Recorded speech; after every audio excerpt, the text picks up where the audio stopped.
Salut à tous, exceptionnellement ce lundi, pas d'émission fraîche mais un petit best-of de ce début de saison. Rendez-vous le 3 novembre pour un nouveau numéro. Bonnes vacances si vous en avez et à très bientôt sur Vosges TV. On débute sans plus attendre donc par du football et tout d'abord le transfert d'Esteban Le Paul. Jean-Yves, petit rappel express, l'attaquant avait fait 2 passages dans la Cité des Images lors de la saison 2020-2021 stoppée par le Covid, puis lors de la saison 2023-2024, meilleur buteur de national avec 12 buts en 16 matchs. Il avait été recruté par le SCO Angers alors en Ligue 2, moyennant un transfert de 150 000 € à l'époque et une clause d'intéressement de 10% en cas de revente. Il vient d'être recruté par Rennes, un autre club de Ligue 1, pour un montant de 13,5 millions d'euros. Avant de parler finances, on doit dire qu'on est d'abord très content pour la trajectoire d'Esteban Le Paul. Oui, alors on partage complètement ce point de vue-là, puisqu'on voulait commencer, je veux commencer par là. Il n'y a pas de hasard dans tout ce que je vais vous évoquer, jusqu'à ce fameux transfert du SAS à Angers, mais il n'y a surtout pas de hasard par rapport à Esteban. Esteban, on le connaît très bien, c'est un travailleur hors pair, un footballeur de grand talent. Je pense qu'il est encore en train de suivre sa progression, et c'est justement parce qu'on avait cette connaissance du joueur et de l'homme qu'il est qu'on a forcément eu ces discussions-là avec Angers. Mais c'est une très belle histoire sur toute la ligne. Moi, je suis arrivé au club, vous savez, en 2020. J'oublie pas que Esteban, son premier passage, il est repéré par Xavier Collin et Jamel Menaille. Donc ça commence par là, cette détection au SAS, comme quoi ça travaille très bien tout le temps. Il y a un confrère de Francis que je veux citer, qui était au CE à l'époque, qui est Christian Frichet, qui me met dans le crâne que ce joueur-là, c'est un joueur de dingue. Passer à côté, ouais. Voilà. Et en fait, quand on monte en national, il ne faut pas oublier que c'est Fabien qui nous fait monter en national, c'est ce qui nous permet de valoriser nos joueurs. En national 2, un transfert comme ça n'existe pas. On n'aurait pas ces discussions-là. Pour être au contact des transferts au quotidien, je peux vous assurer qu'il y a un vrai monde entre les deux gaps. Donc il y a aussi ce travail de cette montée qui est faite. Et puis en fin, effectivement, tout le travail qu'on a pu réaliser lors du mercato de janvier de notre saison nationale. Donc tout ça n'est pas le fruit du hasard. On ne l'attendait pas forcément sur ce mois d'été-là, bien qu'on connaît un peu le foot. Quand on a une prolongation de contrat, on peut se dire qu'il va rester, mais on sait comment la valorisation des joueurs se fait. Et comme il y avait cette obligation pour Angers, forcément, d'avoir des perspectives. Donc c'était pas forcément Esteban en premier, mais voilà, plus ça se rapprochait, un petit peu plus ça se rapprochait, moins il y avait de départ, plus on sentait que ça serait une sensibilité possible. Voilà. Bon, Francis, c'est une superbe trajectoire pour Esteban, meilleur buteur de national. Voilà. C'est le moins qu'on puisse dire. En fait, Esteban, c'est la résilience, quoi, avec tout ce qu'il a pu connaître. La même année, il n'est pas gardé à Lyon où il a été formé. Il perd malheureusement son papa dans un accident de la route. Il a su rebondir et comme disait Jean-Yves, c'est surtout un gros travailleur, premier sur le terrain, dernier parti. C'est Esteban et puis un garçon super sympa, éminemment sympathique. Ouais. On en vient à l'événement du week-end avec vous, Juliette, le triathlon de Gérardmer, 37e édition cette année, et nouveau record de participation avec quelques 5360 concurrents, toutes courses confondues, avec l'agrandissement des parcs à vélo et une course pour les tout-petits. Vous êtes du coin, Messine, on l'a dit, et on y reviendra, mais déjà, qu'est-ce que ça représente pour vous, cette épreuve ? Le triathlon de Gérardmer, c'est vrai que j'ai commencé le triathlon avec le triathlon de Gérardmer, finalement. Mes premières épreuves sur le Tri Kids. Donc, grosse densité, beaucoup de monde, c'est toujours, quand on est petit, c'est toujours très impressionnant. J'ai effectué plusieurs fois ensuite, je crois, que la distance découverte, que j'ai gagnée par la suite. Et ensuite, quand je suis devenue un peu plus grande, je me suis mise sur le distance olympique. Donc nous, la particularité avec Metz à l'époque, c'est qu'en fait, on faisait le Grand Prix de Quiberon la veille. On faisait la route la nuit ou dans la soirée, et le lendemain, en fait, on faisait le Grand Prix, le triathlon de Gérardmer. Donc c'était assez fatigant, mais finalement, ça m'était assez en jambes pour le déo. Donc c'était vraiment pas forcément négatif, c'était quand même une bonne mise en jambe. Vous avez parlé du Tri Kids, on peut commencer encore un peu plus tôt maintenant, à partir de 3-7 ans. Pour les courses drésiennes, ça avait l'air très sympa. Bon, il y a toujours beaucoup de déçus, les dossards s'arrachent en 20 minutes, Francis, quelque chose comme ça, au mois d'octobre. Comme un concert des Rolling Stones. Voilà. Et il y a autant de monde là dans l'eau. Vous aviez la chance d'avoir une place réservée, entre guillemets. C'est ça, oui. En fait, l'année dernière, comme j'étais rentrée dans les grilles de primes, en général, ils réinvitent les personnes qui sont rentrées. Donc j'ai eu la chance de pouvoir obtenir un dossard assez tôt finalement. Donc j'ai pas forcément eu la pression ou le stress de ne pas avoir de dossard. C'est vraiment un privilège. Voilà. Même si vous ne vous présentiez pas malheureusement dans les meilleures dispositions cette année. C'est ça, ouais, je suis assez titillée par une blessure depuis, bon, il y a quelques années, depuis quelques années, j'ai une blessure à la cheville avec une grosse fragilité qui ne me permet pas de progresser en course à pied sur les 4 dernières années. J'ai pu régler ce souci notamment grâce à mon kiné du sport, Julia Reb, que je salue effectivement également.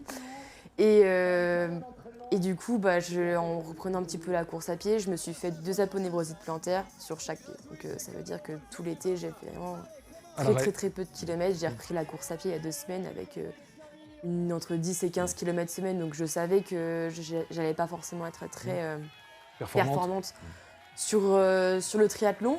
Mais ça me tenait encore à cœur d'y participer, de réaliser une bonne natte et un bon vélo. C'est ce que vous avez fait, 21 minutes et quelques, vous avez emmené les spinaliens dans votre sillage. C'est ça, ouais. Johan et Lucas en natation. Ça a été un petit plaisir d'ailleurs de partager ce petit moment de course avec eux, même si c'était que ce moment de course, parce qu'après à vélo ils ont vite filé. Mais voilà, c'était quand même assez sympa de partager ça avec les copains. Bon résultat de Thomas, votre compagnon, Thomas Seyer, 8e, même si lui aussi manquait un peu d'entraînement, de fond. C'est ça, oui. Alors, ce qui est bizarre, c'est que tous les deux, on était blessés à pied. On a fait un gros été au niveau du volume à vélo et au niveau de l'intensité à vélo. Mais bizarrement, on a tous les deux contre-perfait à vélo. Voilà, donc c'est un peu dommage. On a été super déçus parce qu'on n'a pas réussi à remplir notre objectif. Mais après, voilà, c'était un mauvais jour hier et ce n'est que partie remise finalement. Bon, le plateau était moins international forcément que sur le XL, donc vous avez pu voir le résumé dans notre journal. Très tricolore, avec une domination des anciens coéquipiers justement de Metz Triathlon, et notamment Théo-Tim Lawson chez les garçons. Oui, qui a été d'ailleurs très solide, qui a en plus fait Quiberon la veille. Donc voilà. Et puis Jules Bidot, 3e. Chez les femmes, victoire de Manon Rémy de Molsheim, Emma Ducreux, 2e. Et puis une très belle place pour une copine, je crois que vous la connaissez, Laura Oui, Bontemps. Laura, oui. C'est vrai qu'elle elle confirme un petit peu sa forme du moment, sa place aussi, puisque l'année dernière aussi, elle avait fait déjà podium sur le triathlon de Jarramé. Donc je pense que c'est aussi pour elle une course qui lui tient à cœur, étant donné qu'elle est aussi de la région. Elle progresse sans arrêt, donc franchement, c'est vraiment un gros big up à elle. Elle le mérite vraiment. Ouais, la Taonnaise licenciée au Grand Nancy Métropole. Elle est un peu sur tous les fronts, Laura Bontemps. Tout à fait. Athlée, duathlon. Oui. Voilà. Félicitations à Laura. Qu'est-ce qui fait la réputation de l'épreuve pour vous et qu'est-ce qui vous plaît? On a vu évidemment la montée de la rayée sur le DO, il y a aussi celle du Poly sur le XL. Qu'est-ce qui vous plaît dans l'ambiance là-bas? Alors moi, ce qui me plaît déjà dans l'ambiance, c'est vraiment l'ambiance vosgienne dans son atmosphère. On est dans les sapins, on a le lac qui est quand même c'est un lac naturel, donc c'est assez agréable d'y nager. On a la montée de la Rayée, même si hier elle m'a vraiment fait du mal. Ça a été quand même pas mal un moment de joie finalement avec l'ambiance qu'il y avait. Se faire encourager tout le long de la Rayée, c'est assez c'est magique en fait. Même par exemple Emma Ducreux qui m'avait expliqué que c'était sa première édition, elle s'attendait pas du tout à ça et en fait c'est vrai que la première fois qu'on le vit c'est incroyable, mais finalement à chaque fois qu'on revient on s'y habitue jamais et c'est toujours incroyable. À nous, Julien, on vous avait déjà reçu en 2020, au lendemain de l'inauguration du nouveau stade de la Colombière, justement, enfin la nouvelle piste d'athlétisme. On en reverra quelques images tout à l'heure. Vous étiez alors un très jeune espoir du saut tricolore. Votre record personnel à cette époque-là, vous vous en souvenez, à peu près en 2020? Vous étiez autour de quoi? Autour des 7,65 m, 7,68 m, quelque chose comme ça. Déjà, quand même. Et vous avez franchi un sacré cap, un sacré gap il y a quelques semaines. Mi-juin à Pézenas, dans l'Hérault, en franchissant allègrement la barre des 8 mètres. Vous êtes littéralement entré dans une autre dimension. On va revoir tout ça. Ouais, c'est vrai. Ouais, c'est vrai, ça fait vraiment changer de dimension. 8,18 m, c'est une performance honnêtement que même moi, je ne m'y attendais pas. On en discutait avec mon coach le matin même où je lui disais, je pense que si j'arrive à faire plus de 8 mètres, 8,05 m, ce serait déjà vraiment bien. Lui, il croyait, et moi, dans ma tête, c'était encore assez abstrait. Et donc, au moment où c'est sorti, j'étais le premier surpris. C'est clair. On le voit, ce saut à l'écran, dans un contexte finalement assez familial, assez pas discret, assez intime, j'ai envie de dire. C'est pas un gros stade, visiblement. C'était un meeting national quand même, avec un plateau extrêmement relevé, puisque dans le même concours, le record de France cadet est battu, et le plus jeune sauteur de l'histoire du sport a passé la barre des 8 mètres. Donc on était 3 à plus de 8 mètres, c'était pas arrivé depuis très longtemps. Mais c'est vrai que c'était un petit stade un peu... confidentiel, c'est ça que je cherchais. Ouais. C'est ça, voilà, un petit peu familial, un club assez familial, mais un meeting qui attire beaucoup de monde tous les ans parce qu'il y a toujours des belles performances dues aux super conditions. Il fait toujours beau, le vent souffle toujours dans le bon sens, il y a du monde qui vient voir, c'est très sympathique. Ouais. Donc c'est ce qui a expliqué cette performance de votre côté, où il y a eu vraiment toutes les planètes qui étaient alignées, niveau physique, niveau mental Franchement, je pense que ça me cherchait depuis un moment. J'avais fait 2 concours à 7,80 m quasiment autour de mon record, dans des conditions pas faciles et choses comme ça. Donc je savais qu'il y avait un gros saut qui pouvait sortir, mais là je pense que c'était le jour avec l'enjeu, la compétition, les conditions, et puis j'étais vraiment bien le jour-là. Donc c'est clair que tout était aligné et donc c'est sorti. Sur quels aspects vous avez progressé ces derniers temps qui font que vous êtes allé chercher cette perf? J'ai vraiment passé un gros cap en vitesse, en sprint. J'ai pas fait beaucoup de sprint en compétition, mais en vitesse, je le sens, j'ai passé un énorme cap. Et puis surtout, le point qui a changé, c'est que je me suis pas blessé cette année. Enfin, pas énormément blessé par rapport aux autres années où j'ai toujours eu des gros pépins. Et ça fait la différence, c'est que ça permet d'avoir une prépa vraiment constante, continue, et qui permet du coup d'aller chercher des pics de forme qui sont vraiment démentiels. Bon, ça vous a valu cette perf d'être sélectionné logiquement pour les championnats d'Europe par équipe. Première cape en bleu, c'était à Madrid dans la foulée. Comment vous avez vécu cette expérience? C'était une super expérience, franchement, honnêtement. C'était vraiment sympathique. On était tous logés au même hôtel, donc on voyait tous les champions passer. Moi, je suis un grand fan d'athlètes avant tout, donc je les voyais tous passer. C'était un petit peu comme au parc d'attractions. Je voyais les super-héros passer, ça me faisait vraiment tout drôle. Et de me dire qu'après, je sautais avec eux, sauter avec le champion olympique, etc. C'est une expérience qui était folle. Et en plus, j'ai pu faire une belle performance et faire une belle 5e place pour l'équipe de France. C'était une super expérience. Ouais, 7,97 m dans ce contexte, avec la découverte et tout, c'était... Ouais, c'était exceptionnel, surtout que le jour même, il faisait 42 degrés. Entre chaque saut, je devais mettre un gilet avec des glaçons, parce que sinon, il y avait des malaises à droite à gauche. Donc ouais, c'était pas facile et j'étais content d'avoir pu donner le meilleur de moi-même à ce jour-là. Retour sur l'Infernal Trail des Vosges maintenant, comme promis avec vous, Pauline. Vous étiez en lice ce week-end, je le rappelle, sur l'Ultra de 130 km que vous aviez remporté l'an dernier. Vous avez 30 ans, vous êtes originaire de Vanier, médecin généraliste à Remiremont, on y reviendra. Et la première question, c'est qu'est-ce que ça représente pour vous, l'Infernal Trail? C'est plein d'émotions, plein de moments de partage. C'est une grande aventure, c'est l'événement annuel, c'est l'événement à ne pas manquer. C'est une histoire de famille. C'est juste incroyable. Il faut le vivre pour le croire. Ouais, on voit ça tous les ans, il y a une ambiance vraiment particulière. D'autant que on va envoyer les images que l'on doit à Thomas Herman, on le remercie. Vous avez une très belle histoire avec cette course, votre palmarès en quelques lignes, 2e de l'IT 70 en 2022, victoire sur l'IT 100 en 2023, sur le 130 l'an passé, et cette année, forcément ça donne envie de revenir. Ça donne envie de revenir. Sachant que vous n'avez repris ou redémarré la course à pied qu'assez récemment. Oui, j'ai toujours été assez active, sportive de manière générale. Mais c'est vrai qu'avec les études de médecine, c'était un peu compliqué à gérer le temps. Enfin, après, c'est une excuse, mais moins de course à pied. Et oui, ça fait 5-6 ans que je me suis remis à la course à pied. Et oui, c'est une histoire de progressivité. C'était pas facile au début de faire 5 km, mais oui, ça fait 5 ans que je recours en tout cas. Alors pourquoi y revenir cette année, au-delà de l'ambiance, etc. Et puis sur le 130 que vous aviez déjà gagné? Pourquoi revenir? C'est une bonne question. C'est une bonne question.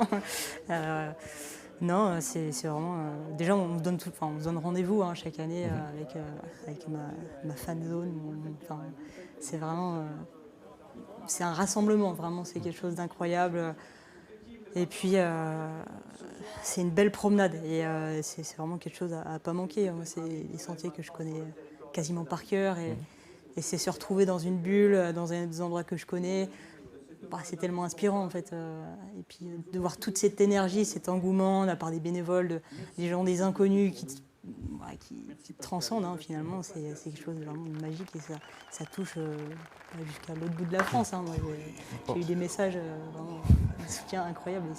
Vous parliez des bénévoles, il y a eu un hommage vibrant à Pascal Henry, l'un des membres fondateurs de l'Infernal Trail qui lui a été rendu sur ces images au moment du départ. Vous étiez attendu quand même, avec un peu de pression cette année. Vous gagnez le 100 il y a 2 ans, le 130, vous êtes tenante du titre.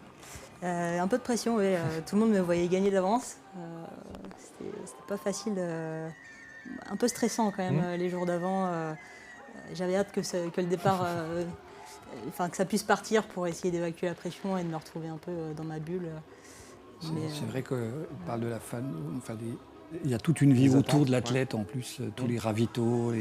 Moi je l'ai fait il y a 2 ans avec mon beau-frère qui faisait le 100 km, j'ai fait les ravitaux, ne me demandez pas pourquoi, la réponse est dans la question, j'ai préféré faire le ravito que courir le 100 bornes. Mais il y a toute une vie autour, tout le monde se prend au jeu, et les gens sont chaleureux avec les participants. Et puis c'est un effort surhumain. Enfin, Pauline est médecin, elle en parlera. Mais on est face à soi-même, quoi. On repousse ses limites, on voit comment son propre corps réagit. C'est énorme comme effort. Je ne sais pas si c'est bon pour la future vieillesse, mais en tout cas, c'est un effort assez violent. On lui posera la question, bien évidemment, à Pauline. 21 heures de course et quelques l'année dernière. C'était la course parfaite, vous m'avez dit. Cette année, 20h48, 14e du scratch, une énorme perf. C'était encore mieux. C'était encore mieux, oui. On s'était eu au téléphone quelques jours avant. Vous m'avez dit est-ce que vous avez le chrono dans les jambes? Je lui ai dit je sais pas. C'est toujours difficile à dire comment on se sent avant, mais oui, une course vraiment quasi parfaite. J'ai déroulé et vraiment. Pas du tout de moment de doute ou de douleur. Si, de douleur, si. Vraiment les pieds là cette année, les chemins étaient vraiment trempés. Alors, moi perso, j'ai pas eu de pluie, donc vraiment une bonne étoile sur la journée du 130 km, mais les chemins vraiment humides, boueux, et ça a beaucoup macéré dans les pieds, donc je pense pour tous les coureurs ça a été compliqué au niveau des pieds. Donc plutôt douloureux au niveau des pieds, mais bon après voilà, j'ai fait 110 bornes vraiment tranquille. C'était disons avec des douleurs mais raisonnables, et j'ai pu avancer comme je voulais, donc vraiment une course parfaite jusqu'à 110 bornes en tout cas. Qu'est-ce que ça vous inspire, Antonio, ce genre d'effort? Ça a l'air très compliqué. 130 km, c'est quand même une énorme distance, surtout quand on les fait à pied. Après, moi, je respecte beaucoup les personnes qui font ça, parce qu'honnêtement, personnellement, je pense pas que je le ferai. La course, c'est votre truc ou pas trop? Pas trop. Nous, comme toutes les prépas, on court quand même, on fait des footings pour se préparer. Après, c'est loin de faire 130 km. Mais non, pas trop course. Non. On voit Elwan Mel qui a gagné le 200 km, grosse performance, il a mis moins de 30 heures alors qu'il en avait mis quasi 37 il y a 2 ans. Le constat, c'est que les vainqueurs sont de plus en plus jeunes et ultra préparés. Ça, c'est vrai. Pour cet événement. La jeunesse, avant, on avait une espèce de mode à ce que ce soit les très longues distances réservées aux gars qui ont de l'expérience, qui ont un gros vécu et puis de l'endurance. Et aujourd'hui, c'est plus vrai du tout. On a vu l'année dernière, Benjamin Ougel est venu à exploser le record du 200 km en 3 heures de moins, je crois, à peu près. 4 heures moins, je crois. Là, le vainqueur de cette année est à 1 heure de ce record-là, alors qu'il a été en gestion, il l'a dit, pendant une grande partie de la course. Ils étaient à 2, ils géraient. On ne sait pas si sans gestion, seul, il aurait été encore cherché mieux. Donc, c'est une vraie tendance aujourd'hui, déjà que les jeunes se tournent vers le longue distance, et en plus qu'ils y réussissent bien. L'actu, c'est donc bien sûr ce 2e titre de champion du monde de motocross MXGP pour Romain Fèvre. 10 ans après son premier sacre, le pilote de Dognoville était en très bonne posture, Thierry, à l'aube de ce dernier Grand Prix de la saison en Australie. Il fallait assurer. Tout à fait, ouais, c'est ce qu'il a fait. Il avait 47 points d'avance. Ça pouvait se jouer au qualif. Ça ne s'est pas joué au qualif, ça s'est joué dans la première manche. Et bon, c'était exceptionnel parce qu'il a vraiment assuré sa 4e place. Il remontait un moment sur le 3e, donc Geyser. Mais il ne l'a pas attaqué. C'était vraiment exceptionnel à suivre. Et ouais, c'est beaucoup d'émotions. Je pense que je ne suis pas le seul. Les passionnés de moto et les Vosgiens ont dû suivre ça de près. Et surtout en tant que son premier entraîneur, évidemment. Oui, c'est vrai que je lui ai donné les bases et la technique. Après, il a fait son petit bonhomme de chemin. Mais ouais, c'était vraiment beaucoup d'émotions. On voit les images, là. Oui, même lui était ému. Je pense que, ça se voit. Ouais, franchement, oui, il n'a pas fait de cinéma, comme on dit. C'était vraiment impressionnant. On a vu que Lucas Koenen, là-bas, son grand rival, le jeune Belge, 18 ans, là, qui aurait pu lui ravir ce titre, l'attendait pour l'applaudir. C'était une belle image aussi. Très belle image sportive. Ouais, franchement, c'était... Bon, je précise que la seconde manche a été annulée à cause des importantes précipitations du côté de Darwin en Australie. Francis, c'est pas rien, un Vosgien champion du monde, encore plus en motocross. C'est pas rien, puis c'est surtout le titre de la résilience, parce que après tout ce qu'il a connu, diverses fractures, il a perdu le titre pour quelques points. Contre Erlings en 2000. Voilà, c'est ça. Donc c'est avant tout l'abnégation qui a fait qu'aujourd'hui, il peut se féliciter d'avoir remporté ce deuxième titre. Ouais, c'est le sac de la maturité et de la persévérance. Thierry. Exactement, c'est ça, oui. C'est petit à petit, il a fait son expérience. Et puis, le premier arrivait peut-être trop rapidement quelque part, mais c'était super bien. C'était sa première année en 2015 en Ligue GP. Et donc, c'est ce que lui dit aussi. Il l'a apprécié, mais il a été très très sollicité aussi. Et là, je pense qu'il va l'apprécier doublement parce qu'il a vraiment, comme dit Francis, il a attendu. Et vraiment, c'est de l'abnégation, c'est de la persévérance. Il y a eu un fait de course cette année, c'était la blessure de Tim Gagère qui est revenu, mais il a dû résister au jeune belge Lucas Koenen, donc c'est pas du tout un titre au rabais. Non, complètement, parce qu'en plus, ce qu'on a pu voir, c'est que Romain, il a fait 16 podiums quand même, sur 19 courses. On peut pas là, il est mérité, et Gagère était là, donc quand on regarde les chronos et les manches et les courses, je les ai toutes regardées. Voilà, il était présent, il était là, il était solide, il était constant et très régulier, donc c'est ce qu'il faut faire. On va se repasser les images de sa victoire. Merci à l'équipe technique. C'était en 2015, il y a 10 ans. Donc on disait il a connu de grosses blessures, notamment sur le Supercross de Paris en 2021, qui avait complètement plombé sa saison suivante. Oui, puisqu'en plus c'était juste avant la préparation hivernale, et donc là c'est sûr que c'était une grosse blessure, un fémur, et donc le temps de se remettre, ça a un petit peu décalé sa préparation. Mais voilà, encore une fois, il est revenu et petit à petit, et le nombre d'années aidant, il est revenu à son plus haut niveau. C'est quand même quelque chose de... Puis le palmarès... exceptionnel, c'est quand même exceptionnel, voilà. Champion d'Europe MX2 en 2011, troisième du championnat MX2 en 2014, ce qui lui a permis de monter au-dessus. Tout à fait. De remporter le titre dès cette première année. Et puis il a quasiment jamais quitté le top 6 ces dernières années, à part les années de blessure. Voilà, et puis jouer, comme disait Francis aussi, le titre contre Jeffrey Herlings, qui est 5 points. Oui, de 5 points, donc ça s'est joué sur rien, sur une toute petite faute, mais c'est exceptionnel. Et puis c'est le plus ancien pilote, désormais champion du monde. C'est ce que j'allais dire aussi, oui. C'était pour quelques jours. Antonio Cairoli, c'était 8 ans, et là, quand même, Romain, c'est 10 ans. Donc il y a quand même... 10 ans d'écart, je voulais dire, mais oui, c'est 10 ans d'écart entre le plus vieux en âge. Ah oui, en âge, oui, complètement. Pour quelques jours. Oui, pour quelques jours. Il aura 34 ans le 31 décembre.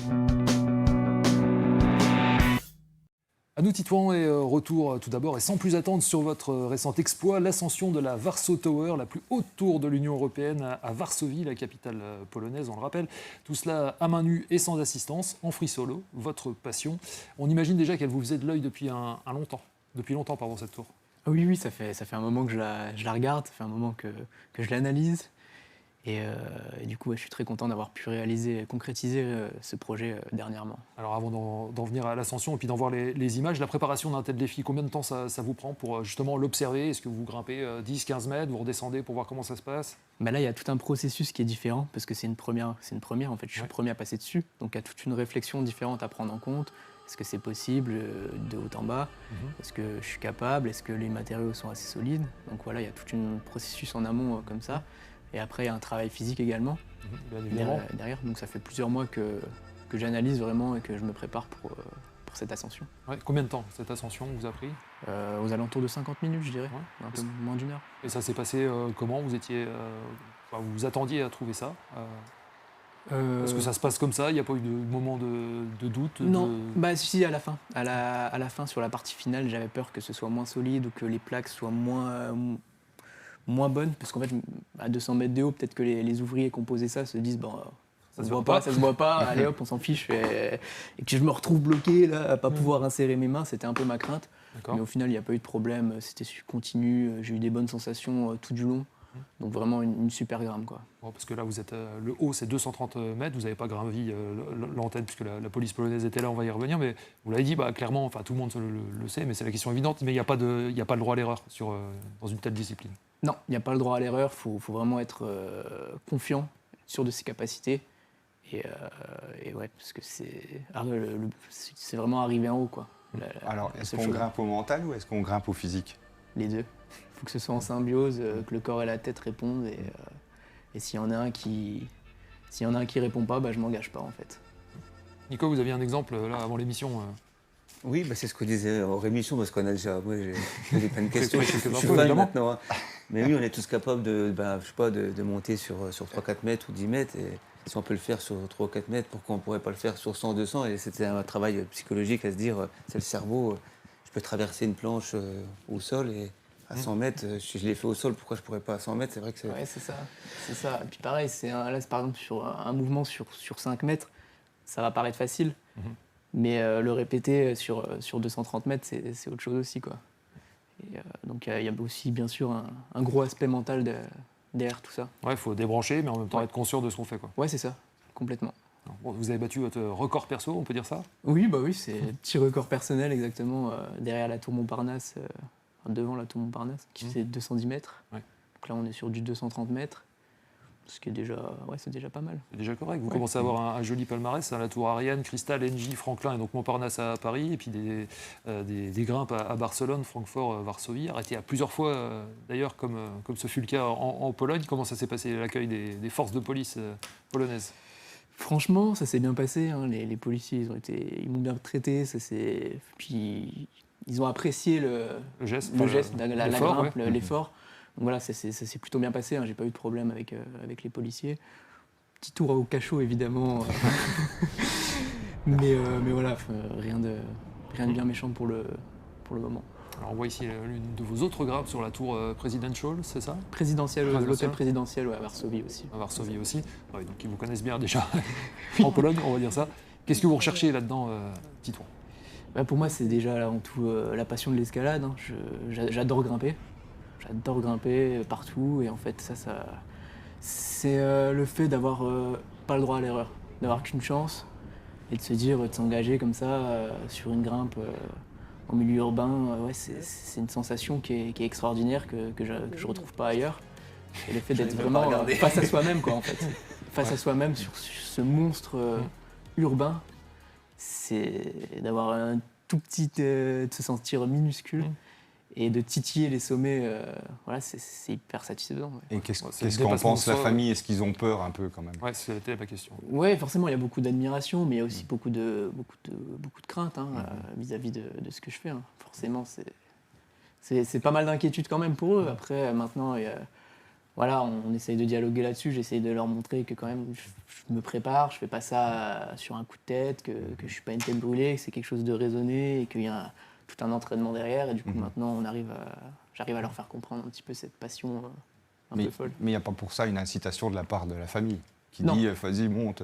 Non, il n'y a pas d'incitation de la part de ma famille. Hein, mais c'est des sponsors? Pardon? Des sponsors, ouais, vous êtes pas l'accompagné. Non, j'en ai pas d'ailleurs de sponsors. Donc, l'appel est lancé. Hein. Voilà, l'appel est lancé, exactement.